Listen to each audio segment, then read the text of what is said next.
easy. Doing another vid.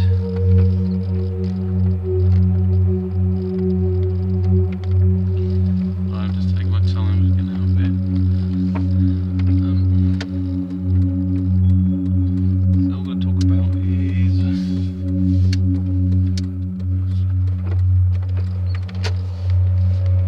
an experience I had recently. Basically, it was last night.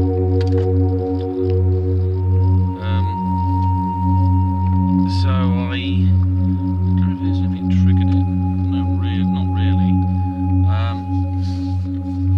So I had this dream, and it occurred about 5 in the morning. I would say I dreamt this dream, because I can sort of track the timeline slightly.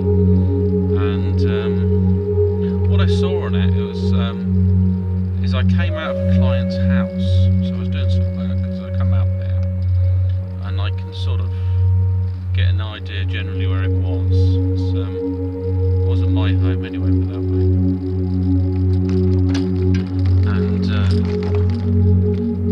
basically, so I've come out, walked out into the front garden, and I've decided to look up at the moon. Sometimes I do that, sort of look up, look at the sky, see if I can see the stars. You know, how orange is the sky today? How much is it being electrified, or whatever they do when they pump it with chemtrails and stuff. And it's got that weird sort of orange glow, which is either just a reflection of the. But then again, the lights have changed. I was going to say it was a reflection of lampposts, etc. But most places now they use, well, especially in the UK, sections of the streets are switching over to using these LED type ones. So it's interesting that you get this orange haze. Like, I can't see any stars tonight. I might do later at some point. It just seems a bit too cloudy for it. So I looked up at the moon, and what happened is it started to eclipse, and it was a large round object, whatever it was huge. And as I looked up at it, I was looking at the moon. I was thinking, what is it? What's affecting it? And I could see something look like a moon next to the moon, and by appearance, it was as if it was a kind of like a sundog of the moon, or a reflection of it, or something, like a hologram, who knows, or it's just a completely different moon. But my brain was trying to make good sense of it. It couldn't at the time. It was a little bit odd for thinking it through. And plus the like I say, the moon was getting eclipsed by an object, and I was trying to figure that one out. In the dream, it's eclipsed, is what I thought. And eventually, it was almost like an aperture of a camera, the way it got covered, and because there was this large object, but I'm sure there possibly another little object at the side, so I don't know. And so once it had covered up, I was left, everything just went dark. It went completely dark. I couldn't see the stars, I couldn't see the property I come out of, had no light or anything. And that was really weird. You know, what does the moon do when it's sort of glowing away there, but does it actually have an effect whereby I'd lose my sight, or where did I go? I felt like I was in a sort of in a dark area, like in a room, you know, so it's shut up in somewhere. It was very odd, and I wasn't too sure if I was alone. But I knew I couldn't see in my dream, which doesn't make any sense, because, you know, if you think of something, you sort of create stuff around you. It's almost like my consciousness has been taken from me. And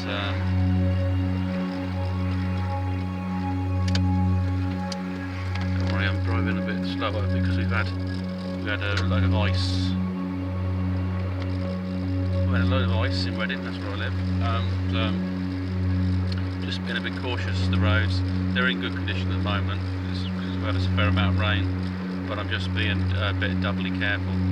So yeah, so it's all dark. It's all strangely dark, but I couldn't see anything. It didn't make any sense, and I tried to sort of, I guess with my consciousness, I tried to look around, and I felt that possibly there might be something else there. I couldn't guarantee it, and then I woke up, and so I woke up, oh, it's a dream sort of thing. But then I thought to myself, hang on, it's not really a normal dream. Was I taken somewhere? I mean, was something distracting my mind? And I got to the end of the tape almost, and I was waiting to be taken somewhere else. So I tried to go back into the dream, and what happened is my tinnitus started ringing in my ears, and it started going bonkers. So I'd ringing in the ears. I don't fully understand tinnitus. I've probably mentioned this before in a video. I mean, the only thing I can connect to it is when I took a long flight over to Australia, and my ears didn't pop on the way down on one of my ears, and it was absolute agony. So I thought, well, maybe that's damaged my eardrum. And so it just slowly came on over a period of time. So I've had it for about maybe 6-7 years now, ringing the ears. It's just got more progressive, and it's not so bad now, but it does come back. But anyway, on this particular occasion, so I noticed this sort of high-pitched noise in my ear, and it started to increase in amplitude. And the other thing you can do as well is you can manipulate it a certain degree by simply sort of focusing on it. It's a bit like a ticking clock. You won't notice it's there, but if you choose to focus on it, you'll be more aware of everything about that clock afterwards. You know, even how it ticks, and the noise and everything. So yeah, so I focused in on it, and then I just sort of tried to relax. And I relaxed as much as possible, and I saw myself sitting up. It was really weird. I saw myself sitting up, like I thought I was sat upright. Maybe I was actually. Oh my goodness! Do you know what I haven't thought about is that I was out of body, and that was actually that was like your higher soul or whatever, because we're multi-dimensional. There's not. I mean, when we talk of higher things, we talk about just an upper frequency that connects to upper dimensions. Because it's a higher frequency, it doesn't mean it's better than anything. You know, obviously get these silly polarity arguments like that's gooder, or that's badder than that. You know, all these sorts of things. It's all relative. So yeah. So I had that, and it felt uncomfortable. So I kind of resisted it, and it got so loud. It was unbelievable. And I felt that something was in the room, possibly with me, right next to me, because that's what usually happens. I've always used it like a bit like a guide counter for these sorts of paranormal activity, and you know, a bit like if you ever played Silent Hill, that game where they had the radio, and if these things would come in, the radio would go a bit bonkers. So it's a bit like that. But this was really uncomfortable. So I couldn't go back into the dream and sort of try to revisit or basically probe a bit with mind where I was, what was this planet, what was this moon, and then I mentioned this strange sitting up in a body. So I come out of it and I just sort of looked around the room, and it looked like there was kind of dark figures. I sensed like there was possibly 4 beings in the room. I mean, if they were, they're very stick thin. But as your mind focuses in on them, they just disappear anyway. They phase out because they're aware of you and you're aware of them. It just seems to be some sort of almost universal law that basically you focus on them, you tune into this frequency, so you tune them out almost. You have to. The only way to observe them is by not observing them, if that makes any sense. So you know, if you close your eyes, you can sense them around you, but if you look straight at them, they'll probably have less effect on you. The only time when the reverse of that is when people try to tune into them because they're scared or they've got certain emotional frequencies, and then they try to put them out of wherever they are and put them into this frequency, and that's when they tend to get more issues. That's why it hits people at certain ages, you know, like young teenagers, and their emotional levels are changing, because also they're kind of multi-dimensional versions of themselves are being influenced. They're all tuning in, so it's kind of like a way of hacking in, because leave the back door open, and then it can be exploited. That's basically it, you know. So awareness of something. Yeah, so they phased out, and then I just sort of chilled out and thought about it, and I also thought, well, maybe I was in darkness because I was dead. You know, that sort of come to light. Like maybe whatever happened was so traumatic. But I thought that it was just too quick. You know, there wasn't anything apart from the moon getting covered up. I sort of vanished instantly. Who knows? Maybe I just went into the future or something. Something I haven't quite figured out yet. And that's good. I like it when the lights change. And so yeah, basically from there I just listened, and I could hear the rain pouring down. And when I got up this morning, I got up for a bit. I heard this rain. You know, I chilled out. I think I did something for about 20 minutes, half an hour, because I just thought, wow, that's just so nuts. And then I thought about it. You can't get an eclipse of the moon like that. And all the stars blocked out. There's no light. You get like a blood moon. That's the Earth. See, all the planets generate light. The Earth generates a reddish light, so you see a blue atmosphere looking at it. But in its shadow, it reflects light energy. That's red on the red spectrum. So it's red and blue. So that's the two opposites, I guess.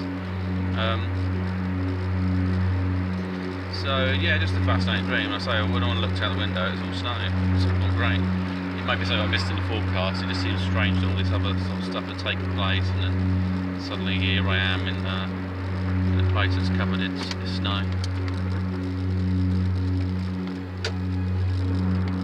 So that was all fun and games.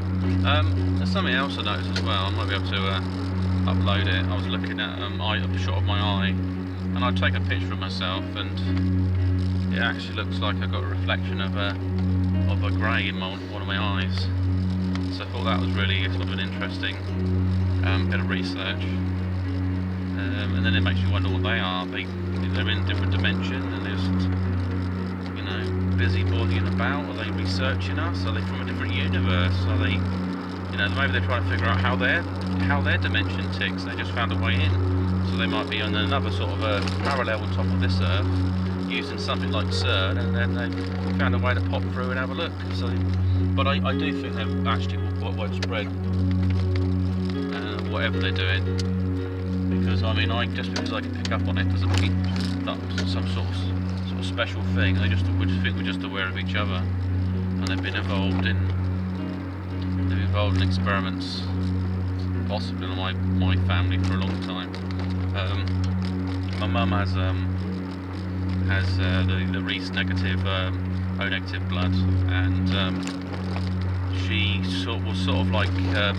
I can't say it was developed. It's basically they say it's based on a recessive gene. So both her parents must have had the trait for it, and it's become active. But all of the children have got green eyes. So yeah, so I've got green eyes. My sister has, and brothers have. But we don't. I don't think we've all got we haven't got all got negative blood. My dad's a positive, so my mum had to take, because they say, oh, you can't give birth to a sort of positive if you're negative. But what's actually happened is that she had to take something to make sure that I wasn't rejected. And the other issue that she had is that it was an immunosuppressant, and so she had an infection before I was born, so she had to have some antibiotics, which is worried it could affect me. But yeah, I was pretty much born soon after. Anyway, this is Pete sign off. Always a pleasure, and keep safe. Speak to you soon.